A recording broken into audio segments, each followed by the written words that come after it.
Washington, D.C. The share of U.S. components in cars and other products from Mexico and Canada has tanked since the North American Free Trade Agreement took effect in the 1990s, says a new study that Commerce Secretary Wilbur Ross cites as showing the need for its renegotiation. As a third round of NAFTA talks begin this weekend in Ottawa, the Commerce Department released a study that showed the ratio of U.S. content in motor vehicle imports from Canada and Mexico fell by more than 8 percentage points between 1995 and 2011, while use of components from non-NAFTA countries, especially Asia, rose significantly. At Secretary Ross on the declining share of U.S. parts, components and imports from Mexico, Canada, and the need to take a fresh look at NAFTA.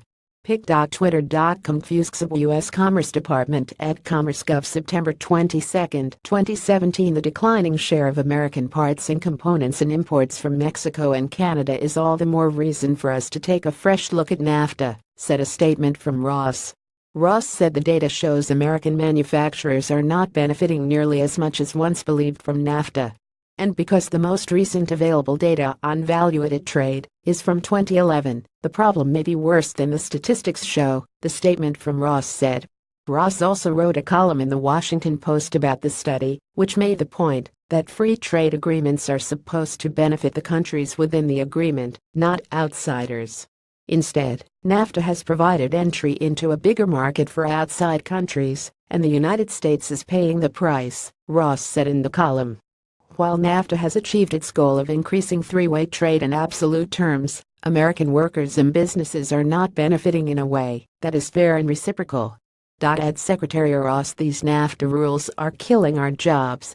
Read the full op here https://coeiucv58b3l Sarah Sanders at PressX September 22, 2017 in the column. He said the trade deficit in autos and auto parts from Canada and Mexico is the vast majority of the nation's $70 billion net trade deficit in goods with other NAFTA countries.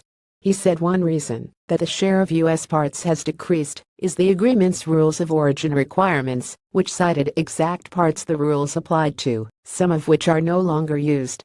Another reason is that the rules include a concept called substantial transformation, which means that if further processing of a non-NAFTA item is done by a NAFTA partner, the non-NAFTA items are transformed and are deemed to have been produced in the United States, Canada, or Mexico, he said, arguing those provisions need to be changed to safeguard American jobs.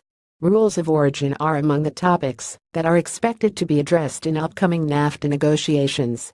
U.S. Trade Representative Robert Lighthizer has said rules of origin, particularly on autos and auto parts, must require substantial U.S. content and higher content from NAFTA countries. In the auto sector alone, the U.S. has a $68 billion deficit with Mexico, said Lighthizer. Thousands of American factory workers have lost their jobs because of these provisions. We feel that NAFTA has fundamentally failed many Americans and needs major improvement. Wilbur Ross. Autos and auto parts make up more than 100% of trade deficit from CNBC.